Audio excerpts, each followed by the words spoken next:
যখন পারি তখন ফোন ধরে। আমার হাতে একটু কাজ করা যায় না? তোর ব্যবস্থা আছে করছি। A few moments later. মনে এনে তোর জন্য বিরিয়ানি দিস, তুই বিরিয়ানি খেতে ভালোবাসিস না? কি মা? বিরিয়ানি তোর জন্য করেছি, তুই ভালোবাসিস না মনে? সত্যি কথা? হ্যাঁ। অনেকটা ভারী লাগছে সত্যি।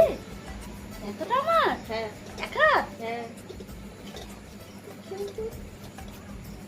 এগুলো কি? হ্যাঁ ওটাই, করে খাও। মার হাতে হাতে তো কাজ করতে পারো না, সারাক্ষণ ফোন দেখা। করে খাও ওটা। আচ্ছা, আমার সাথে এরকম আলু রসুন সব নিয়ে বলতে বিরিয়ানি মানে আমি মজা দেখাচ্ছি। দাও তোমার বাচ্চা আজকে দাঁড়াও। ওমা মাসে ফোন করেছিল, ধরো। ওই দে।